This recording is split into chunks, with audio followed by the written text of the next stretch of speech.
this is for an economist to talk about, but this is my understanding, is that we used to have a middle class in this country, and we really don't anymore. That has shrank over time. Some people say it's because the policies that created the middle class, that it was a social construction, and the policies that created it are now, now they're not sort of offering the same incentives and supports.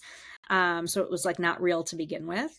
But in any case, we're in a situation now, we're raising kids in a world, in a society where there's the wealthy, and then there's people living in poverty, and then there's all these people in the middle who are just trying to make ends meet. And we don't really have, to the degree that we once did, the promise of upward mobility, that anybody can get into elite colleges, that everybody has the same opportunities conferred through the public school system. There's been so much chipping away, in fact, at the kinds of democratizing forces like public education over the years, that what we're left with, as other people have coined this term, this way of thinking about it, that mothers are the social safety net for their children.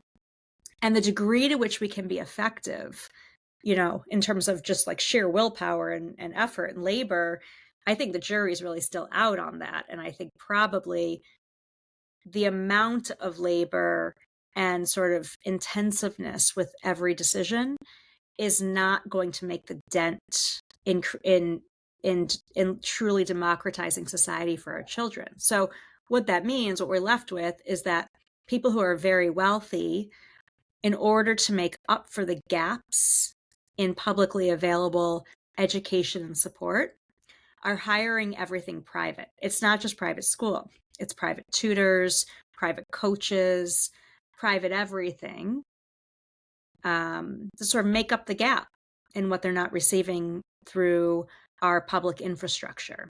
Private, all the ways of ensuring the wealthiest kids are still going to have access to the American dream. And so the rest of us, the rest of society, is really left to try to play catch up.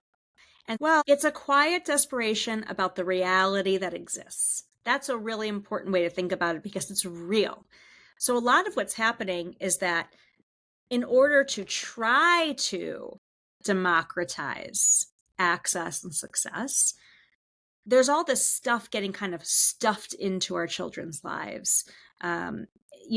Kindergarten does not look like what kindergarten once looked like. There's this achievement culture is sort of seeping into everything. Children are working on educational goals that used to be goals that we would set for much older children. But it all is a response to trying to make sure that every child somehow is able to keep up with where society is moving. It's just that the bar keeps moving also. So parents are experiencing all this anxiety about ensuring their kids have every opportunity possible, while also kind of feeling the weight of a changing world where they truly may not, no matter what we do. And then we're getting all this messaging that, like, we should all calm down and not be engaging in achievement culture, while at the same time getting the messaging that if we don't, our children are going to be left behind. It leaves American parents in a double bind.